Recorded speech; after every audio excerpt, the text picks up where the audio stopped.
성도들이 있죠. 28명에 대해서 이름을 일일이 다 고명을 했어요. 그리고 특징이 뭐냐면 그 앞에, 사람들 앞에 어떤 묘사가 있습니다. 그 부분이 중요하다고 봅니다. 우리가 하나님께서 우리를 보실 때도 한 사람 한 사람 앞에 그 사람의 특징을 담은 묘사가 있을 것 같아요. 네, 누구누구. 그냥 누구누구라고 말한 것이 아니라, 우리의 자매, 베베, 나의 어머니, 루포의 어머니, 이렇게 말이죠. 그러니까 그게 어쩌면 그분의 성품일 수도 있고, 그분의 신앙의 열매일 수도 있다. 신앙을 그렇게 표현한 것일 수도 있다. 그리고 오늘 본문에 보면 7명을 더 소개합니다. 거기 보면 21절에 보면 나의 동역자 디모데, 나의 친척 누기오, 야손, 소시바더. 그 다음에 22절에 보면 이 편지를 대서하는 더디오. 그렇게 23절 나와 온 교회 식주인 가이오.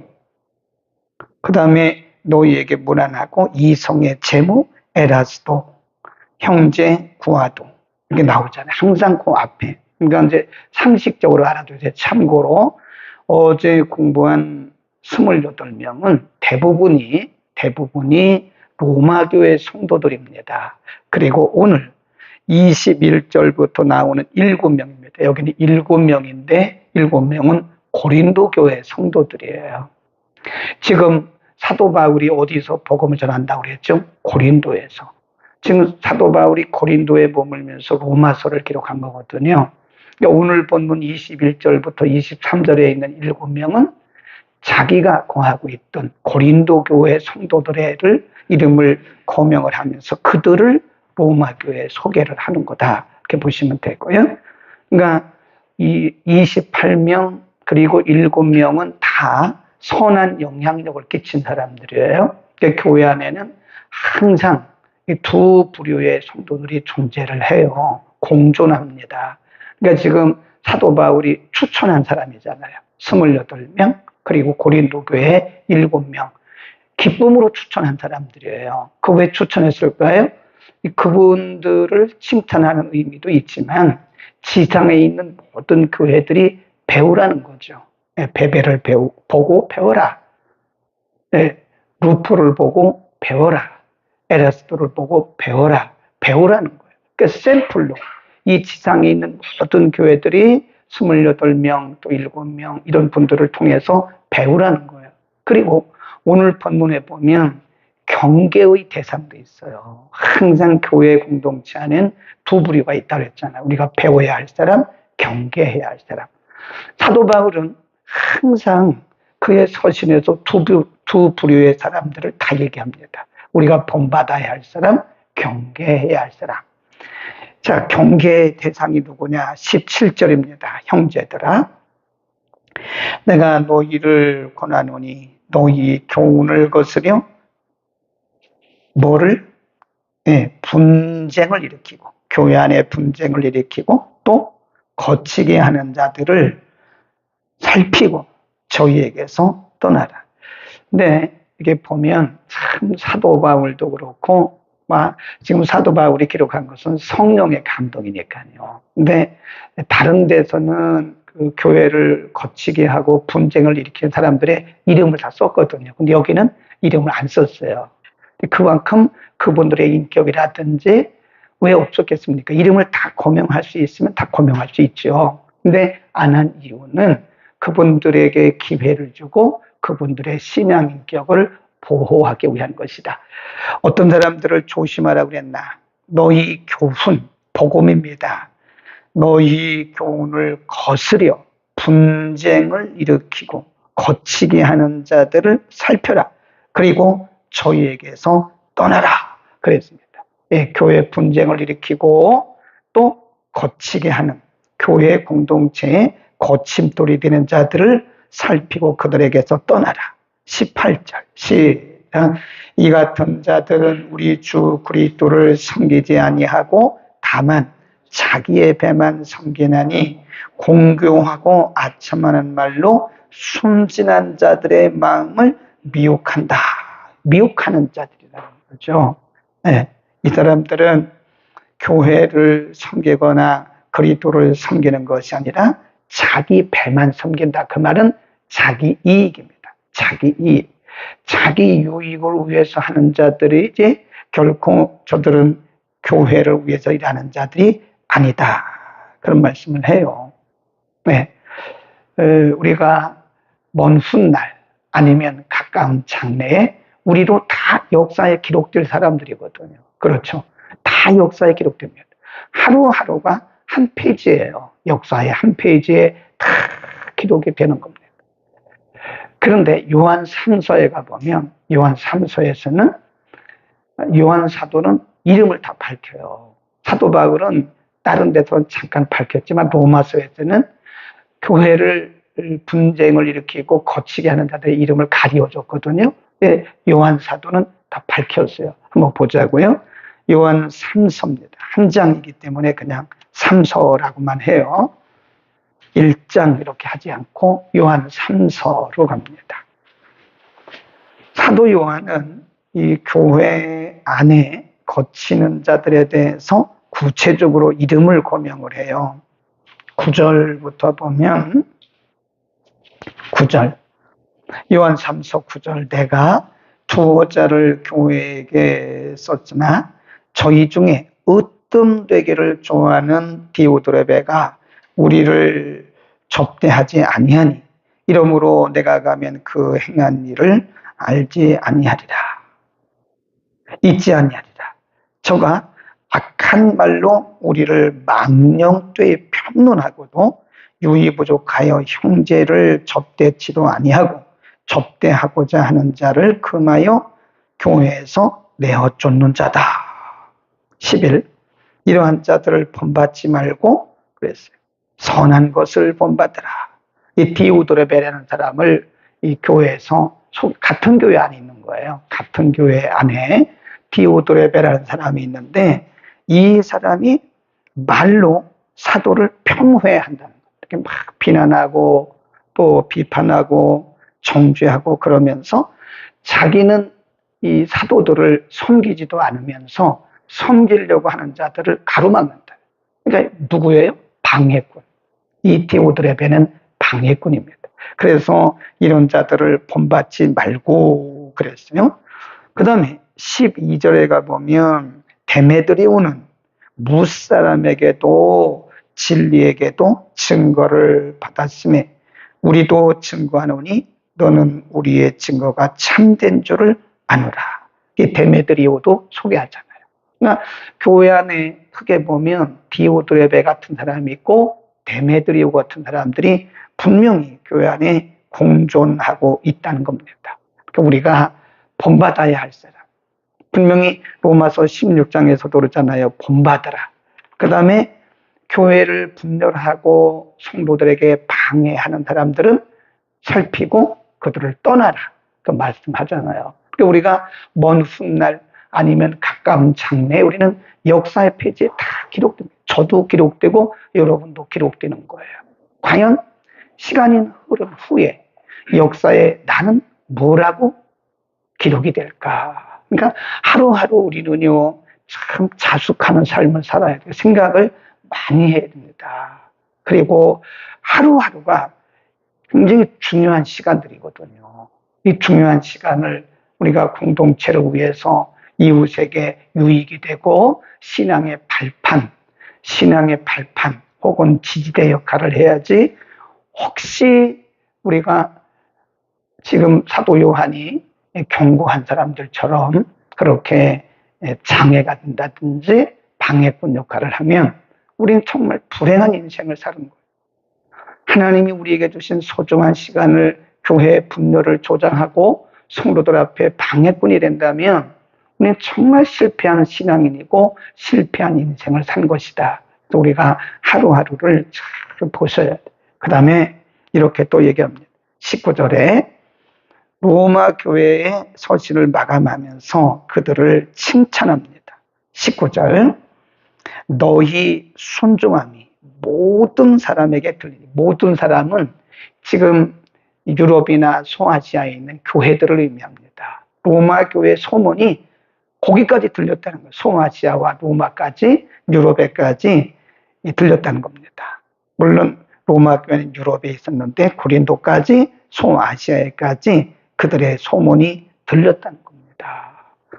데살로니가도 보면요, 소문난 교회입니다. 데살로니가전서 1장에 보면 너희의 믿음, 사랑, 소망, 믿음의 인내, 사랑의 수고, 이런 것들이 다 주변에 있는 아가야라든지 많은 유럽의 여러 지역에 소문이 났던 거예요. 그러니까 데살로니가 교회가 가만히 있어도 그들의 삶을 통해서, 복음적인 삶을 통해서 사람들에게 소문이 나니까 사람들이 오는 거예요. 제가 얘기했잖아요. 초대교회는 나가서 전도를 하지 않았어요. 물론 이제 나가서 말로 이렇게 전하는 경우도 있겠지만 대부분 삶을 통한 전도입니다. 네, 초대교회 성도들의 그 아름다운 모습, 자신의 것을 탁 갖다 사도들에게 바치면 사도들이 그것을 탁 분배를 했어요. 네, 날마다 모이면 기도하고 흩어지면 전도하고 예배드리고 떡을 떼고 이러면서 주변 사람들에게 칭찬을 들은 거예요. 그러니까 사람들이 교회로 오는 거예요. 성령의 역사와 함께. 근데 요즘에는 교회가 전도의 길을 막아요. 교회가. 목회자가 전도의 길을 막고 성도들이 전도의 길을 막습니다. 조금 심하게 표현은 했는데 물어보세요. 불신자들에게. 당신 예배당에 나오세요? 안 갑니다. 그래요. 왜 그러죠? 교회에 대해서 이해를 못합니다. 교회 나오시죠? 예수 믿으시죠? 나는 예수는 믿는데 이 교회는 안 갑니다. 그런다니까요. 예수는 믿는데 교회는 안 간다. 이건 교회 책임이에요. 이게 교회들이 다시 복음으로 돌아가지 않으면 이걸 본질이라고 해요. 본질. 복음의 본질로 교회가 다시 돌아가지 않으면 오히려 교회가 복음의 방해꾼 역할을 한다. 성도들이 다시 예배를 회복하고 믿음을 회복하고 말씀으로 다시 돌아가지 않으면 오히려 성도들이 복음의 장애다. 복음 전도를 가로막아요, 사실은. 네, 그런 경우 얘기를 참 많이 듣습니다. 우리는 우리 자신을 돌아봐야 합니다. 지금 로마 교회는 사도 바울이 고린도에서 소문을 들은 거예요. 너희 모든 사람들에게, 너희의 순종함이 모든 사람에게 들리는지라. 그러므로 내가 너희를 인하여 기뻐하노니 너희가 선한 데 지혜롭고 악한 데 미련하기를 원하노라. 거기 줄것이다. 이거 우리 모두에게 해당되는 말씀이에요. 선한 일에는 우리가 지혜로워야 됩니다. 그리고 미련한 데는 좀 둔해야 돼요. 미련한 데는 좀 둔해야 됩니다. 악한 데 미련하라 그 말은 좀 둔하라.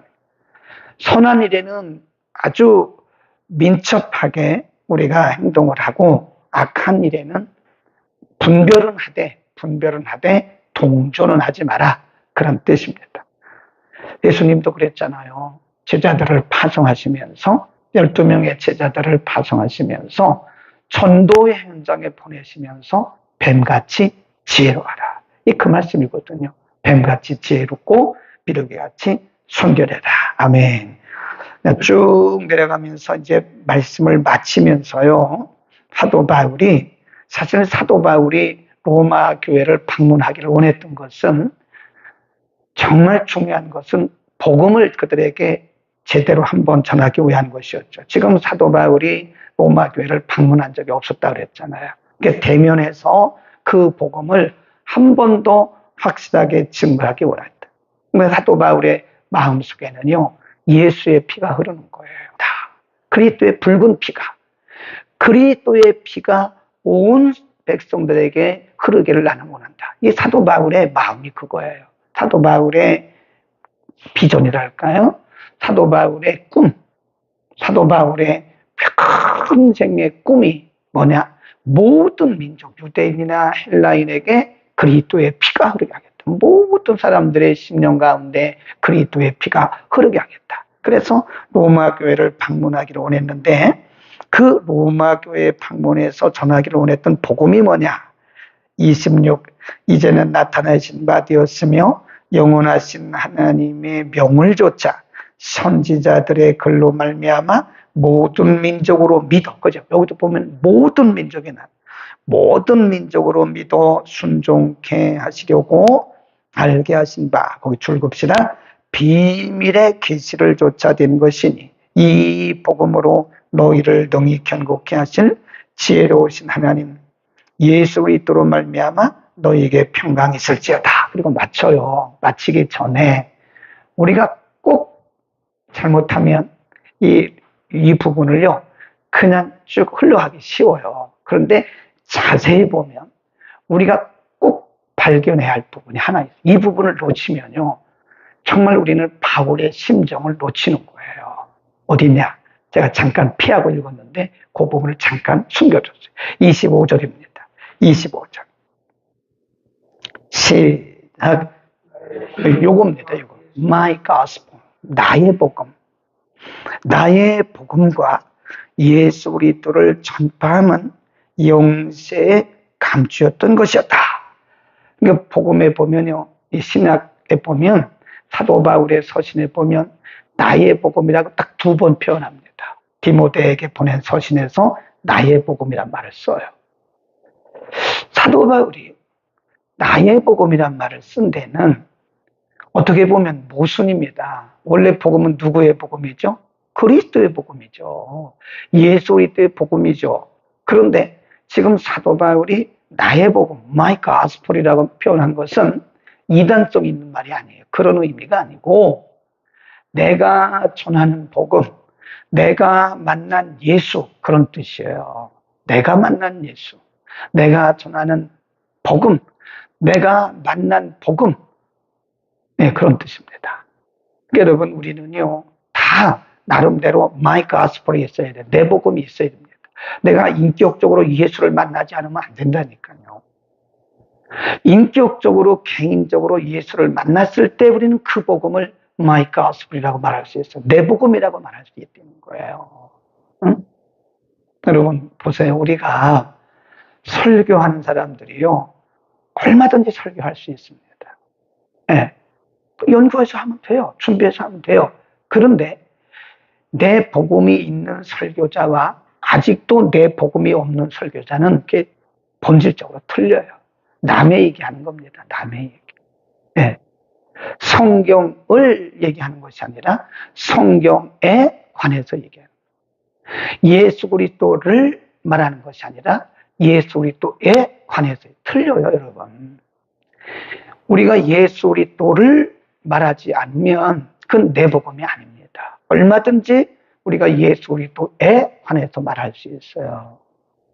그러니까 지금 사도 바울이 나의 복음이라고 말하는 것은 예수 그리스도의 복음이에요. 예수 그리스도의 복음. 내가 만난 예수 그리스도의 복음. 내가 만난 예수 그리스도에 관해서 말하는 것이 아니라 잘 생각해 보세요. 나는 내 복음이 있는가? 그 보편적인 은혜입니다. 근데 내가 안 믿으면 안 돼요. 그러니까 복음도 복음에 관하여 누구든지 말할 수 있어요. 네, 여러분도 설교할 수 있습니다. 누구든 설교할 수 있어요. 그러나 내가 예수를 만나고 내 복음이 있는 사람의 설교와 내 복음이 없는 사람의 설교는 본질적으로 틀려요. 이게 중요한 것이 내가 예수를 만나는 게 중요한 거예요. 내가 예수를 말하는 게 중요한 게 아니에요. 내가 예수를 만나야 구원을 받는 거지. 구원은 누구도 대신해 줄 수 있는 게 아니에요. 아버지가 아무리 믿음이 좋다고 해서 자녀가 구원받느냐? No. 절대 그럴 수가 없어요. 우리는 4대째 예수 믿습니다. 그래서요. 당신 예수 믿어요? 이렇게 말해야 돼요. 우리 가정이 4대째 예수를 믿어오고 있다고 해서 4대째 예수 믿는 가정에 태어났다고 해서 구원받느냐? 절대 아닙니다. 4대째 예수 믿는 가정에 태어났어도 내가 예수를 믿지 않으면 구원과는 상관이 없어요. 네? 그래서 내 안에 예수 그리스도가 계신가를 확인하라는 거예요. 만일 내 안에 예수 그리스도가 계신 것을 내가 스스로 알지 못하느냐? 그러면 너는 버리운 자야. 사도 바울이 무시무시한 말씀을 해요. 네, 반드시 우리가 매일 점검해야 된다고 제가 여러분에게 말씀드렸어요. 매일 점검해야 됩니다. 내 복음이 있는가? 나는 예수 그리스도를 인격적으로 만났는가? 이게 본질이에요. 내가 많은 일을 하는 게 중요한 게 아니라니까요. 그게 중요한 게 아니에요. 사역을 많이 하는 게 중요한 게 아니에요. 가장 근본이고 가장 본질은 내 안에 예수가 있는가? 내 복음이 있는가? 나는 인격적으로 그분을 만났는가? 한번 심각하게 점검해 보시기를 바랍니다. 기도하겠습니다. 은혜를 베푸시는 우리 아버지, 오늘 사도 바울이 로마 교회 성도들 28명, 고린도 교회 성도들 7명, 우리들에게 추천하고 혹은 어떤 일에 대해서는 경계한 것은 우리가 이 땅에 있는 동안 예수를 믿되 어떤 성도가 되어야 되는지를 가르쳐 주셨습니다. 하나님, 우리는 하루하루 역사의 한 페이지에 기록되고 있는데 나와 가정과 교회 공동체와 이 사회와 이 나라에 어떤 존재로 살고 있는지 늘 우리 자신을 돌아보게 하옵소서. 나는 추천의 대상인지 나는 경계의 대상인지 우리 자신을 돌아보게 하시고, 사도 바울이 내 복음이라고 표현했던 것처럼 우리 각 사람이 예수 그리스도를 인격적으로 개인적으로 만나게 하옵소서. 우리가 많은 일을 한다 한들 내 안에 예수 그리스도가 안 계신다면 우리는 아무런 의미 없는 일을 하고 있는 것이고 우리는 본질로부터 멀리 떠나 있는 자들입니다. 가장 근본이고 가장 중요한 본질은 내 안에 예수님을 온전히 모시는 것입니다. 우리의 신앙이 날마다 건강해서 로마 교회 성도들처럼 소문나게 하시고 이로 말미암아 많은 이들이 주께로 돌아오게 하옵소서. 예수 그리스도의 이름으로 기도드립니다. 아멘.